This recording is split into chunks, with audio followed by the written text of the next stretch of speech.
All right. Hello, everyone. Welcome in as everyone is joining. If you're here for the webinar, Top Marketing Predictions Heading into 2025, you are in the right place.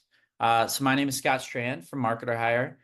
Just before we begin, I'd like to cover the quick housekeeping items before I get questions about them. Today's session is being recorded, and the recording will be shared with you all soon via email, probably later today. Please use the Q&A section in Zoom to submit questions for us to answer at the end. And then if you have any questions after the webinar still, please feel free to reach out to us at MarketerHire.com. We'd be happy to answer those and connect with you. And then quickly, the agenda of what we're going to cover today. First, we'll quickly review marketing trends of the past, including this year. Next, Kyle will go through some of the marketing strategies and tactics he thinks are overrated and underrated, and then we'll discuss. And then we'll dive into some of the survey results from MarketerHire's year-end marketing survey, which a lot of the audience here today has recently completed.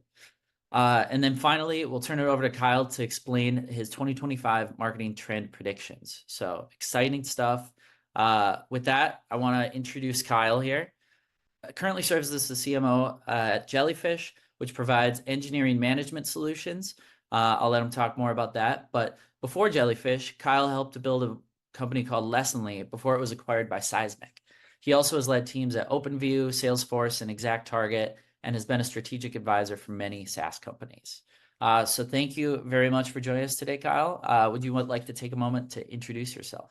Yeah, I mean, you did a great job. I'll dumb down the Jellyfish mission statement, but as a marketer, we use data to help software engineering teams become more productive and efficient, is the best way to frame it. So I've spent years in content marketing and demand gen, as well as leading marketing from large software companies to small to venture capital firms. Cool. Great. Well, I think your experience will be great for today as we think ahead of 2025. My name is Scott Strand. I have 10 years of B2B SaaS experience spanning many industries, from marketing and sales to finance and HR to IT and cybersecurity. And I specialize in running webinar campaigns that convert into pipeline. And then I lend that experience to MarketerHire right now. And in fact, if you're attending this webinar and concerned about getting the right people and talent to run a successful 2025 marketing strategy, that's where MarketerHire can really help. We connect you with the top 1% of marketers that are also available and looking for freelance work. So you get the best results on your schedule and budget. So we have hundreds of marketing experts from the top companies, and we really help people match talent with the needs of your business. So if you're interested after the presentation, visit MarketerHire.com to book a custom scoping session with us. And as a reminder, everyone attending this webinar today who has completed MarketerHire's year-end survey in the last couple weeks is now entered to win one of several prizes. We have 5 attendees that will receive a free consultation with a top-rated marketing expert. And one of those will be a grand prize winner with winning a $200 Amazon gift card as well. So that's exciting stuff, and stay tuned for a chance to win. All right. So before we dive right into predicting 2025's biggest trends, I wanted to take a look back at some of the biggest trends of the past 10 years. We'll just kind of rattle them off quickly. But I wanted to start in 2015, 10 years ago, basically when I started my career in B2B SaaS. This was roughly the time that content marketing really was taking off as like a core strategy. Of course, content marketing has been around for a long time, but this became essential to brands as they kind of realized the value of educating audiences rather than always pushing the hard sell. So blogs, white papers, and ebooks really surged at this time. And then next in 2016, I would say that was the rise of video marketing, which was fueled by social media. Social media platforms started prioritizing video formats in their algorithms, primarily because it drove more engagement and kept them on the platform longer. So it made them a really dominant format for social media success. Then in 2017, I would say is kind of the early start of influencer marketing.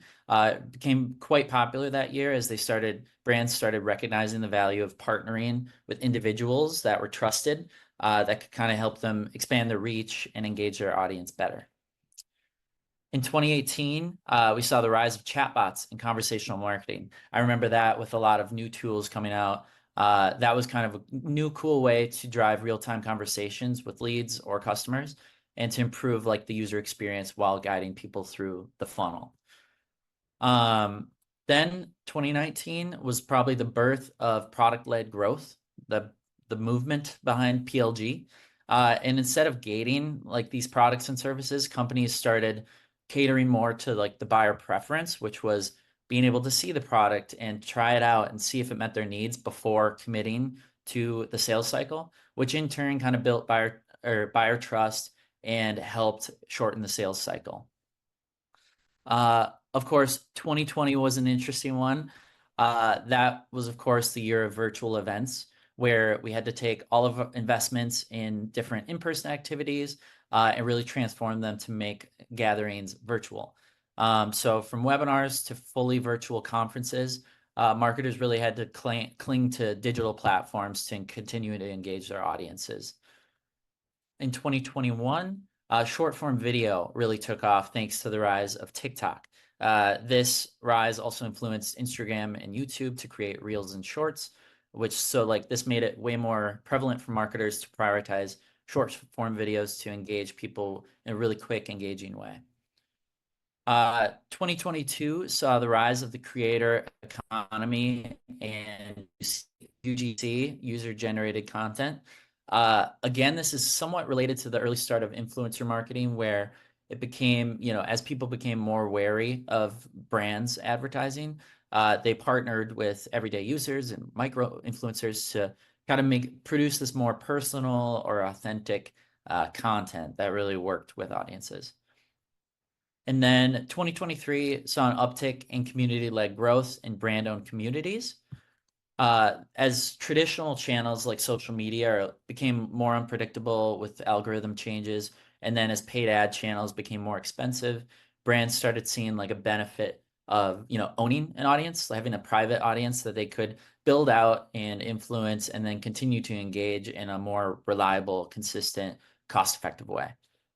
So as you can see, over these years, some of the trends were like more temporary than others, whilst many of them continue to be a very prominent part of marketing strategies. And then, of course, that leaves 2024. So what was new and big for marketing strategies over the last year? Looking back, there was obviously a ton of new things as usual, but I would say that none stood out more than the widespread adoption of AI across marketing, ranging from simple to more advanced use cases.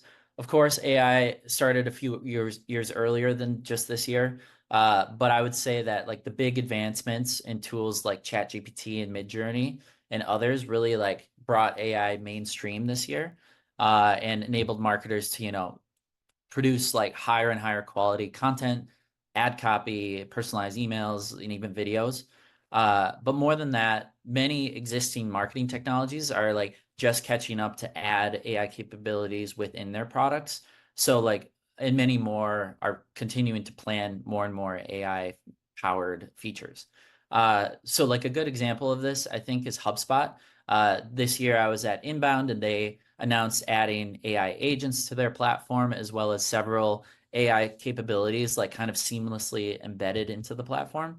So even if you think you might not be using AI in the sense of like going to ChatGPT, typing in prompts, you might be using it more than you think already. And I think that this year was really big for that. There are also many AI use cases, of course, for departments adjacent to marketing, which indirectly will impact marketing, such as automating aspects of customer success or sales and things like that. So now with kind of like all those existing and new current trends in mind, I want to turn it over to Kyle. I'm curious your thoughts on like of 2024's all these different trends and tactics. What has been the thing that you think is like the most overrated and a thing that's the most underrated? I'm very curious. Let's start with overrated. What do you think is overrated and why? Yeah, and I would encourage chat, if you have any opinions here, please put it in chat. Before we get into that, Scott, Edward Towson had a question that I can speak to briefly. With short form Mhm. content dominating 2024, Do you think 2025 will see a shift back to long form or other formats? Why or why not? Um, I believe that it will, mainly because of what we're going to talk about today on the agentic AI and Gen AI tools that allow you to produce more content. I do think that the long form content will need to be consumable and not just an ebook, a gated ebook, as just as a terrible example. But I do think that people are going to be searching for more depth. I don't Hmm. have a huge opinion on how that's delivered, but depth will be very important. And I honestly don't even think that's a trend. I think that's something Yeah. that people want anyway. But I do think that as the younger generations, and I turned 40 this year, so I feel like I could say that now. As the younger generations become more influential in the workforce, their consumption pattern, you're going to have to follow their consumption patterns. So Right. hopefully, Edward, that answered your question somewhat, but the depth is very important. So from an overrated standpoint, I do think that content production on the Gen AI side for organic search has been significantly overrated. There's a lot of tools out there that will say they'll produce these things at scale. And what I have found personally is that they don't work and it's pretty crappy content. Um, Hmm. Even worse, no offense to anybody here that's doing this, I'm going to be straight up. AI SDRs, um, it is so far off where it needs to be. I have yet to talk to somebody who has used an AI SDR and it's worked. Straight up. Really. I think it's overrated. I don't think they work. I think we have a long way to go. Now, using Gen AI tools to research accounts and pull data together and create content, that's a very different thing for outbound sales. But like automating this process with a robot, it just has not worked overall. So that is overrated. Scott, I don't know if you wanted to add to that. Yeah, and it's I agree as well as the rest of the audience. I was noticing our survey we asked the question of what we think is overhyped and unlikely to deliver results in 2025. And the top answer, the largest portion of respondents, about 25%, all said AI and AI generated content. Often citing how it can be too generic or too low quality, or just flat out like we're not using it, we're not ready and prepared to be using it correctly. So I think there's a lot of agreement on that. And like just from my own experience of the amount of like trying to learn on a marketing topic when you Google it, it is like here is the script for, what is it? And they're just covering like every section that Yeah. is like just feels formulaic. It doesn't feel Yeah. personal. It doesn't feel like there's actual real insights in it. It's more so like regurgitated information about a certain topic. So, yeah, I Yeah. definitely agree with that. And I think the most important part for everybody is that if you I'll caveat all that I just said with maybe I should have said this at the beginning. You really should be using these tools to help fast track production. It is amazing for research and a starting point, but it shouldn't be type in a prompt, copy and paste, produce the piece of content. As Yep. Kristen has mentioned in here, and you can tell it's AI most times and it's not authentic.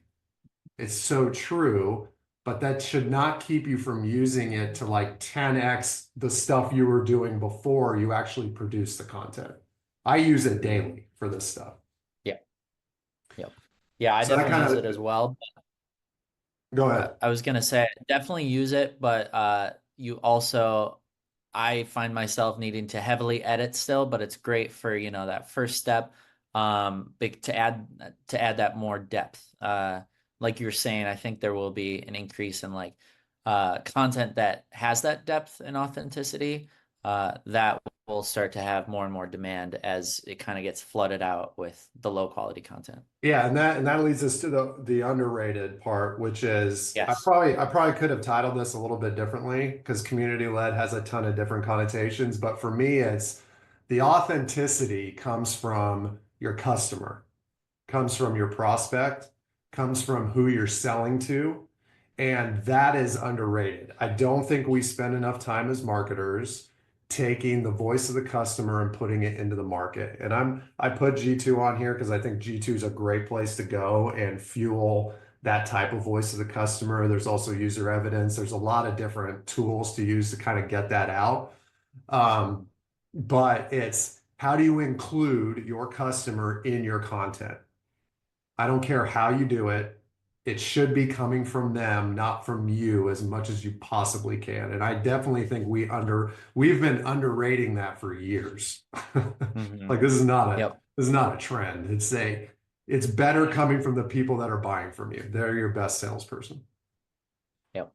Yeah, and I think that's especially relevant for me. I work at a company in cybersecurity, and you work in a company targeting engineering teams. And I feel we are super focused on like how do we use our customer content and reviews and feedback and use that as like marketing because I think especially in those audiences, super what's the word, sensitive to like overly branded Yeah. marketing fluff. Yeah. And so we try to like break it down to brass terms as much as possible and use from our customer base, how can we Yep. use that for our marketing? Yep. Yep. 100%. Cool. All right, keep this moving along. Thanks for your thoughts there, Kyle.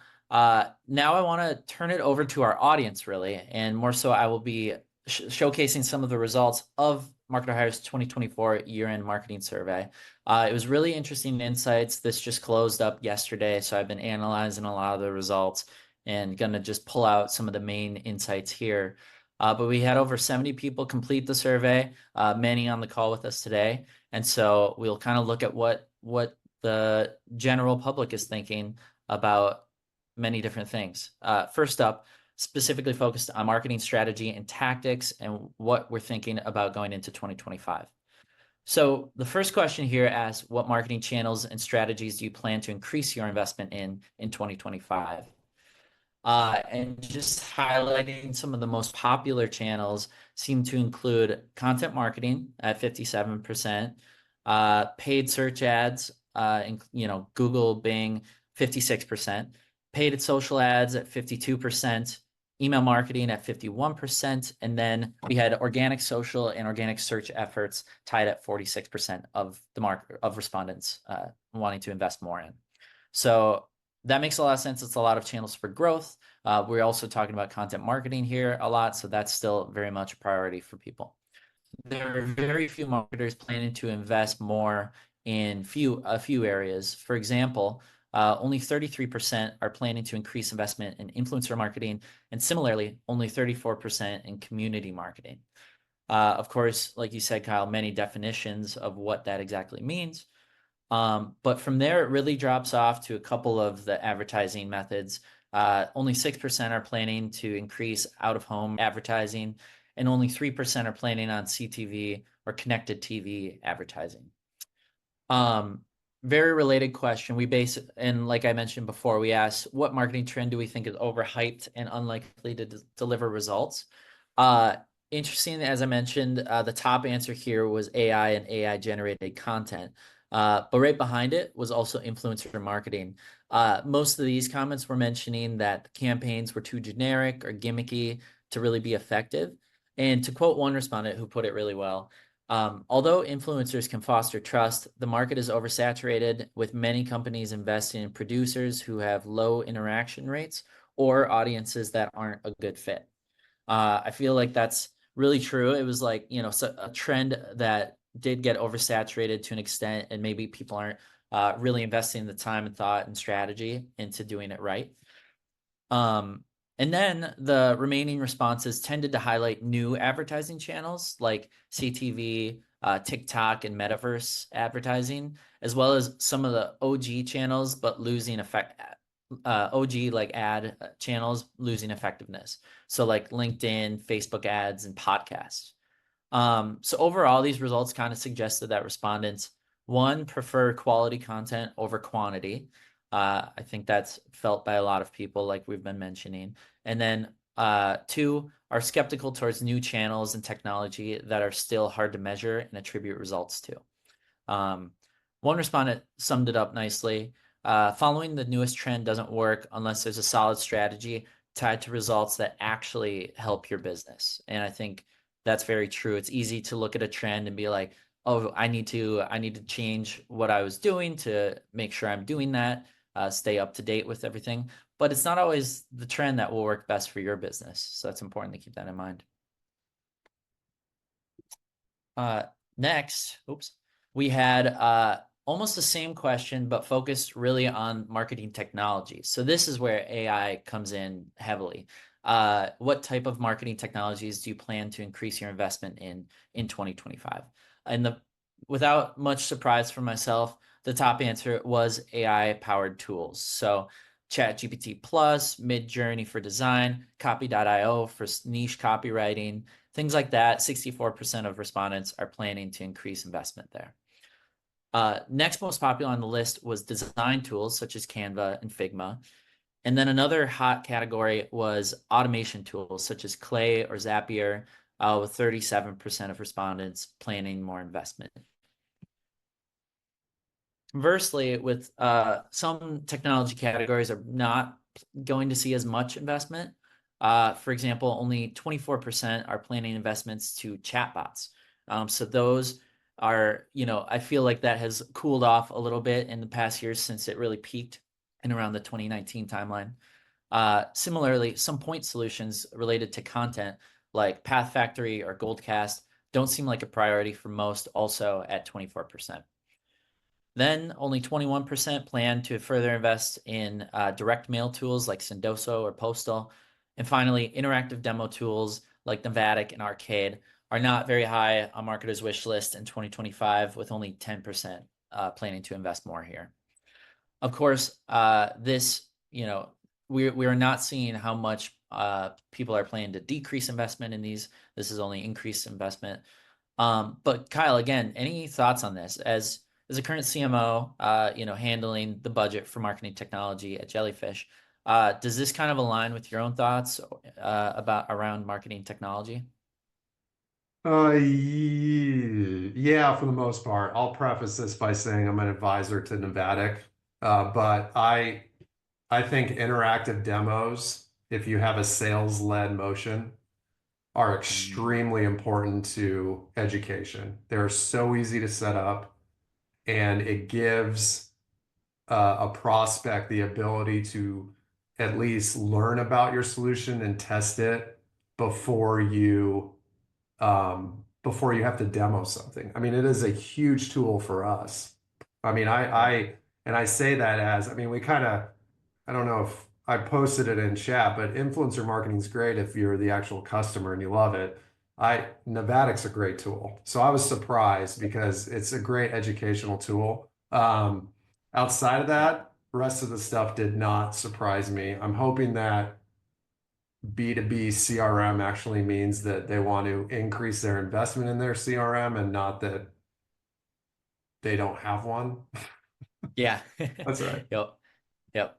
Yeah, I actually agree. I was surprised by the interactive demo. We have just started using that pretty heavily at Hawks Hunt and are finding a lot of ways to, Yeah, it's use that great. across the journey. So that's an interesting one too. Of course, this question could be phrased in a way where maybe so many people have already invested that they're not yet, or not investing further.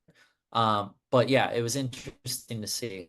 Um, Not surprised at all about AI, automation tools, things like that. Yeah, I think the important thing to note for AI is that you got to train up your team.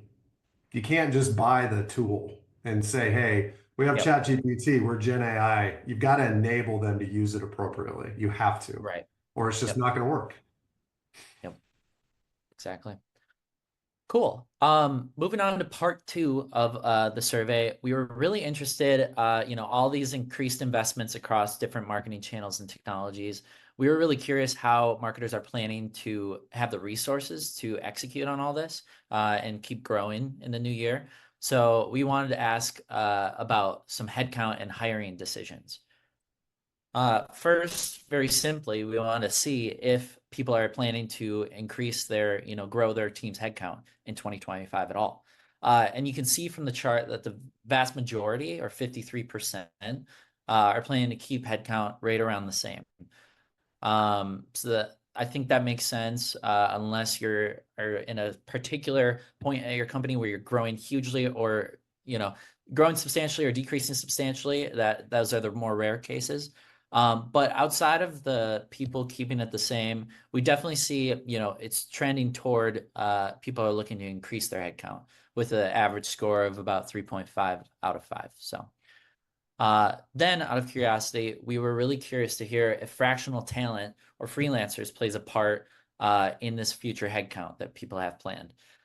So, when asked how likely are you to hire freelancers as a means to scale your headcount, the majority of respondents said they were likely to work with freelancers, while only 5% they weren't likely at all to work with freelancers.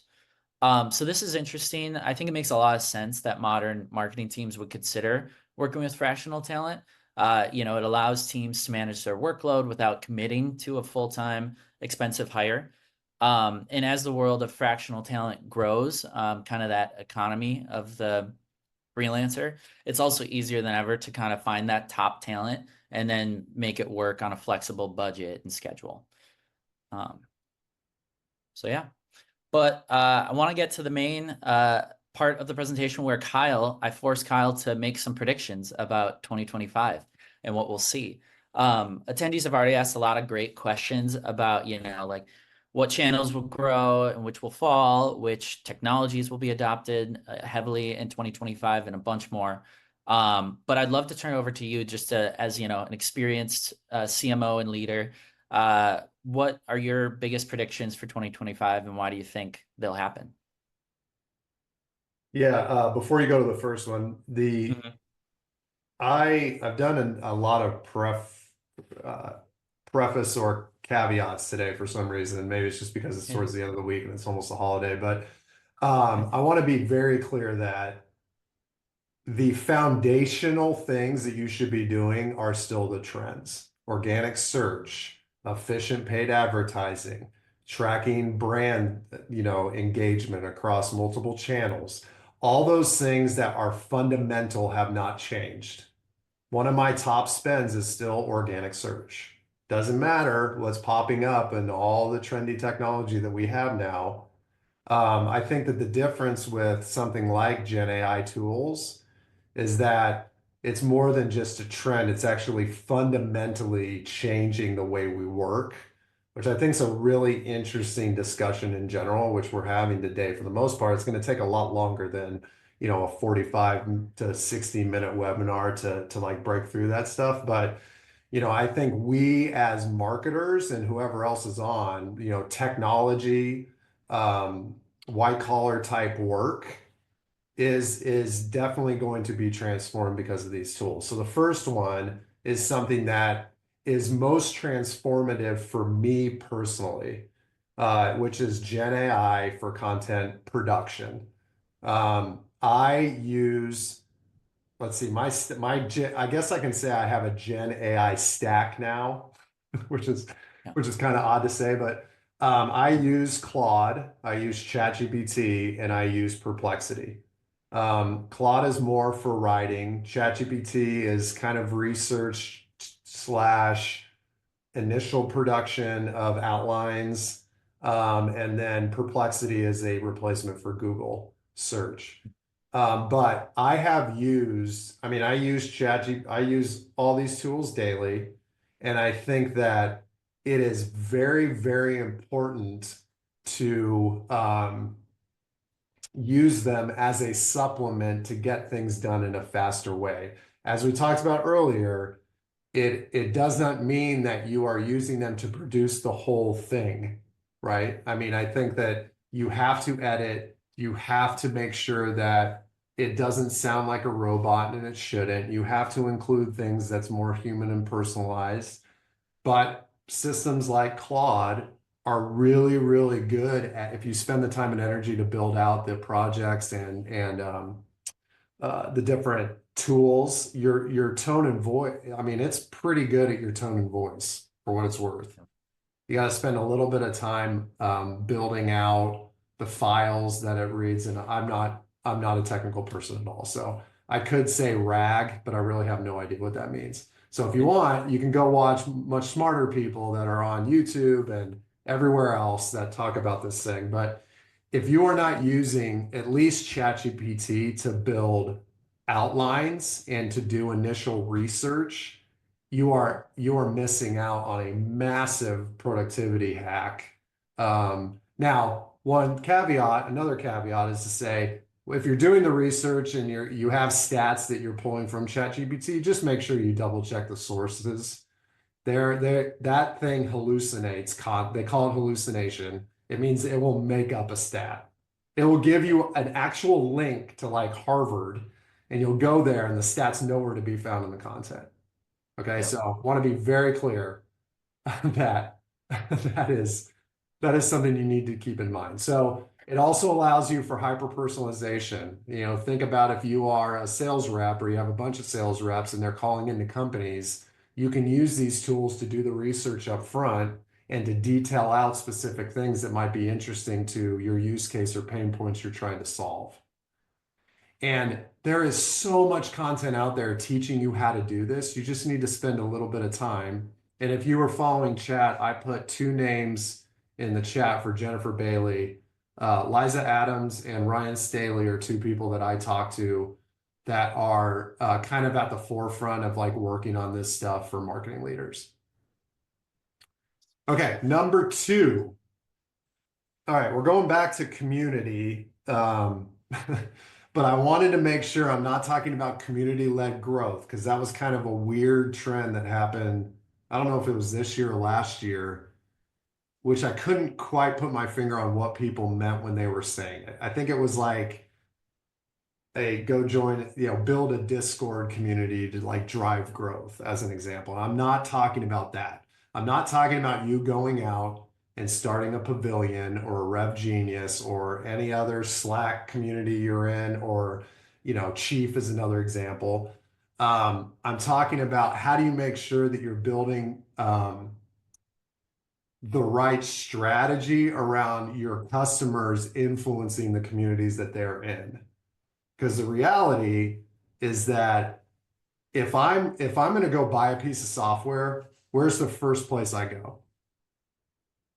Pavilion. I've been a Pavilion member since 2017, and it is like it helped me become a CMO. I use it daily. Um, the it is where I go to ask any question I might have as CMO. But if my team wants to buy a product, it is the first place I go. There is a channel in there that's for CMOs. I think there's 400 people in there. And I'll ask the question, has anybody used this product or service? And what do you think? And I get 5 or 6 answers immediately. And it helps shape my opinion on whether we should buy the product or service. And a lot of marketing or companies and marketing teams are not thinking about how you influence that appropriately. And I don't think this is a new idea. We want to influence our customers to be our best salespeople, right?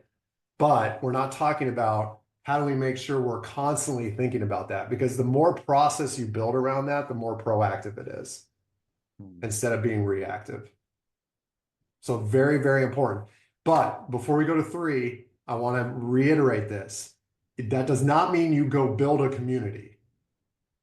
I think that trend happened with Sales Hacker, and I think we can move past it for what it's worth. People do not want to join your company community. All right. Okay. Number 3, a brand renaissance. I am a brand marketer, so I'm totally on board with this. I think the past decade has been spent in performance marketing. We needed to do it as the marketing team evolved, as marketing leaders evolved. I went from a brand marketer to a revenue marketer because you have a seat at the table as a marketer because you are reporting on pipeline and bookings, not the projects you're producing.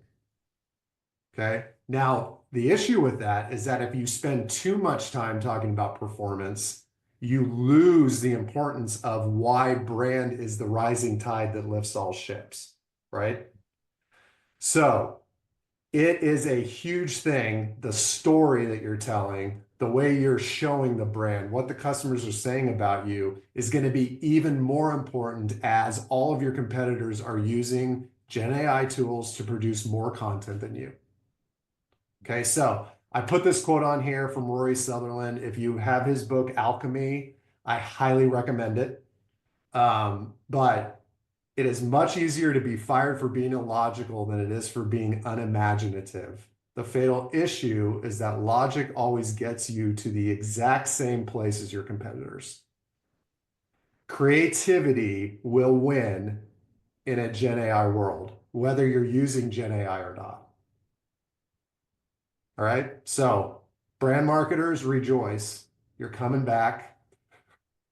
But you also need to report on performance because you will lose your seat at the table if you don't. But brand is very important, right? Okay, fourth. As performance marketing becomes more important, as it will continue to be, and as we report on pipeline and bookings is, you can wax all day long about the massive brand campaign you did, but if sales miss their quota that quarter, then who cares? Nobody cares about your brand campaign if you're not driving bookings. But revenue operations, rev ops, marketing ops will continue to take center stage. I think this started 3 or 4 years ago, honestly, but I'm seeing a resurgence of this trend where we are relying more on a centralized team or person to do a lot of the reporting and BI tool management to where all the teams, everyone is looking at the same numbers. So as efficiency becomes more important, efficiency was like in vogue this past year. It will continue to be. We are trying to become more efficient as go-to-market teams. The operations teams, rev ops, sales ops, marketing ops, will become more important and will have more sway in software companies. 100%. Okay, and then I think I had five, right, Scott? Yep. All right. And the last one, using Gen AI, I'm not talking about content creation. I am fascinated with this idea of building a chat bot that is basically a human being living on your site 24/7. So I included one of the best examples I've found from Kevin at Formations. I think it's max.formations.com. It is a beautiful example of setting up an FAQ chatbot that evolves as you answer questions and it asks you questions in return. So think about if you're a company and you have a chatbot that's constantly going and you have a prospect chatting with it, the amount of information you're getting on the back end of that as the chatbot is learning. I mean, that's the main thing. The chatbots of the past was just an FAQ. This thing can evolve based off of the answers it's getting, which I think is absolutely fascinating and is a great way to evolve the landing page. Like you have an ebook, go fill out your name. Even better, turn the ebook into a chat bot that they can chat with. I mean, Drift was doing, like people have done like have the chat bot on the side of the ebook, but this is a very different thing. It evolves and it learns, and I absolutely love it for things like ABM, but Formations knocked it out of the park. So go check it out. And that I think is what I have with a bunch of other things that you could probably notice trends. But for me, those are the top five. Yeah. No, that's great. I was definitely nodding along to a lot of those. So I feel like you nailed it, and I feel the audience, I think, was really responding to a lot of those as well. So thank you for sharing those, all of those perspectives, all of those thoughts. We'll see if that's what happens in 2025. Probably won't. Yeah. Well, you're bound to be wrong on some, but Yeah. but all right. We've covered a lot today. We're kind of coming up on time, so I just want to be mindful of that. Any closing thoughts to summarize kind of the content today before we get into Q&A? Yeah, I'll reiterate what I think is something that we miss constantly as professionals, and especially as marketers who love shiny objects. Mhm. You can buy any tool you want. That's easy. If Mhm. you are not training and enabling and practicing on those tools and on that content and evolving your usage of things like Claude or ChatGPT, it Mhm. will not work. You have to enable your team to use them appropriately because that's your job as a leader. So for me, as much as I possibly can learning it myself, I also need to make sure that my team is being supported in that way. All right. Let's just as a reminder before we hop into Q&A, everyone who's attending this webinar today, and if you completed the year-end marketing survey, you've been entered to win one of several prizes. Again, there's 5 free consultations with top-rated marketing experts, as well as a $200 Amazon gift card winner. I'll be having ChatGPT randomly pick 5 winners from this list right after this webinar. So thank you for attending, and we'll see if you win. I'll be following up right away after the webinar concludes by email. Please be sure to check your email to see if you've won. And with that, let's hop into some Q&A. We had a few questions submitted prior to the webinar even that I thought were really good. So let's spend a couple minutes just checking those off, as well as any we've spotted in the chat. This first question focuses on social media, and because your predictions didn't cover that topic that much, I'm curious what you think about like what social channels will grow in importance for B2B marketers in the next year.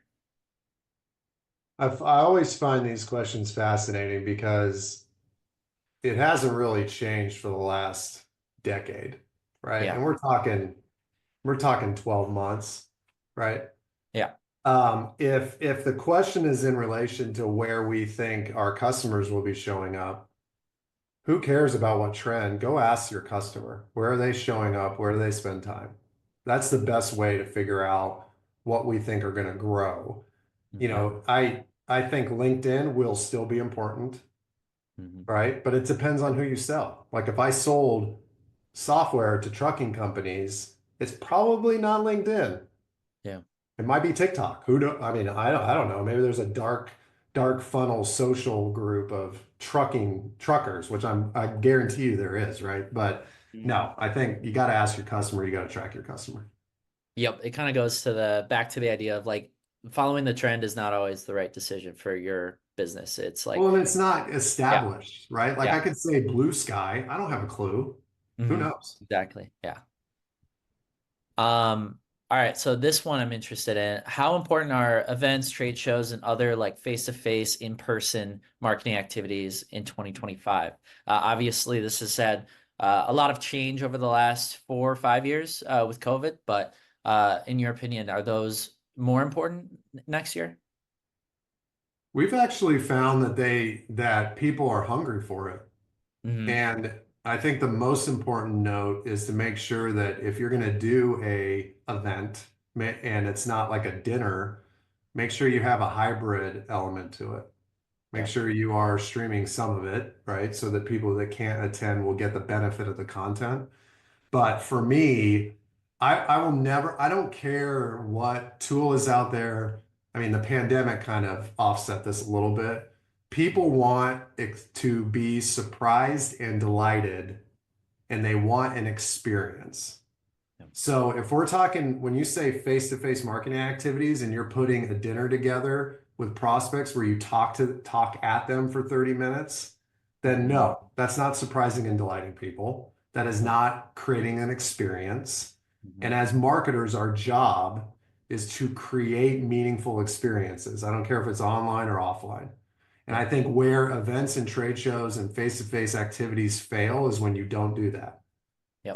But in order to get people out the door, when all of us are busy, the remote world kind of changes this. You've got to think a little bit more creatively around what you're going to do.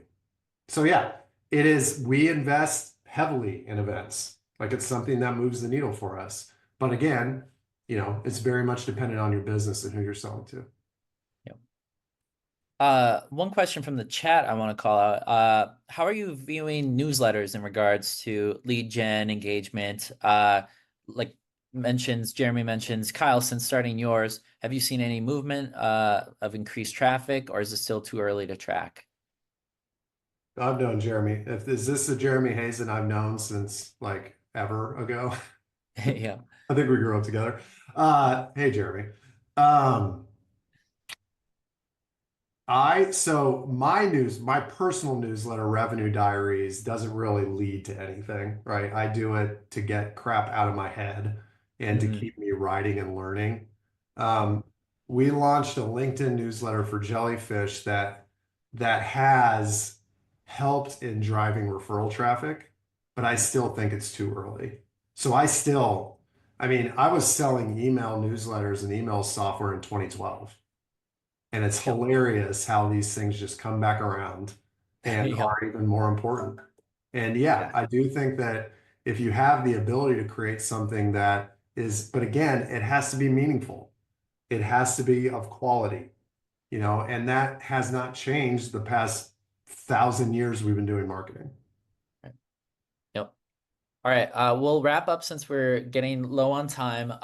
Final question. If you were to suggest a list of priorities of where to start for 2025 planning, what would it be? And this is obviously a very broad question, but I thought it was a good opportunity to, maybe have some high level takeaways of like where is a good place to start. So I'm gonna answer this because it also kind of answers Edward's question. If we face economic turbulence in 2025, what strategies would you recommend for marketers to sustain growth and customer trust? That is also, Edward, a very broad question. So I'm going to try to bridge the gap here a little bit. The number one priority is figure out what's working in the channel and what's driving pipeline and bookings. If you can't do that, then how are you making decisions? Mm-hmm. You have Yep. to understand what you're doing and is it driving business? That is numero uno, priority number one. I come across way too many marketers and companies that don't have that in place. They're given a goal by the CEO, and then they just do a bunch of tactics, and hopefully, you're throwing grass in the air, and hopefully it goes in the right direction. I mean, it's crazy. You've Mm-hmm. got to have modeling, and you have to have a forecast that your sales and finance team agrees with. If you don't have a sales and finance team, just do a model, right? That is the first thing. If you already have that, then invest in the efficient channels, make sure you're tracking them appropriately, and save a percentage of your budget to invest in new tools. So the way I think about it is 80% is spent on driving bookings, 20% is spent on tests and brand plays. And that also includes headcount, 80-20 rule. Or 70-30. I don't really care. I think I was talking to Dave Gerhardt, and I think he called it the 70-30 rule. So I don't care. It's either 80-20 or 70-30. But you've got to make sure that you're investing in the right channels, but also that you're saving some to be what Rory Sutherland called illogical. Mm-hmm. Illogical. Because that's where creativity happens. Um, And that's where you can get your marketers to be the most creative possible. And then Warren just put a question in here.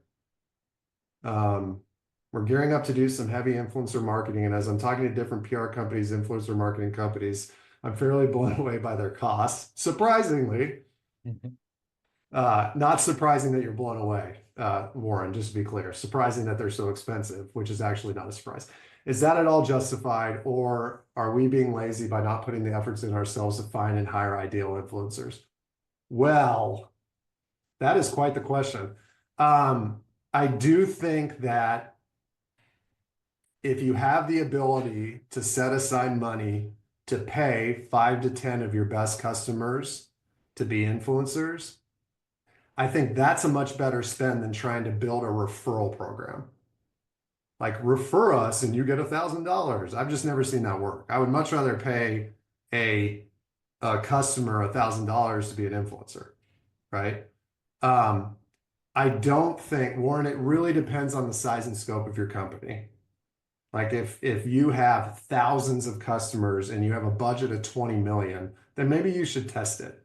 If you are a small company and you're gritty and you can get it done, go do it yourself. There's also one-off people, like one person shops that are also doing this, that kind of compete with the Captivate and Brand Watch, but I I have a hard time justifying PR spend at that level, let alone influencer marketing.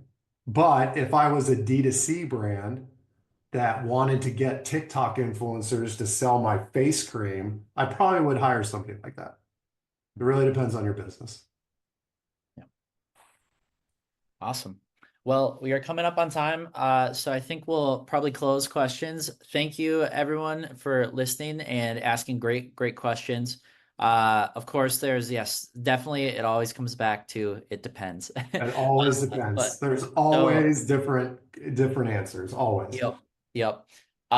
So cool. We'll bring today's presentation to a close. Thank you so much, Kyle, for joining. Loved your insights, loved your predictions, agree with a ton of them. We'll see what happens in 2025. I'm wishing everyone luck in 2025, but also happy holidays. We'll be sending the recording of the webinar to you later today, following up with the raffle winners soon.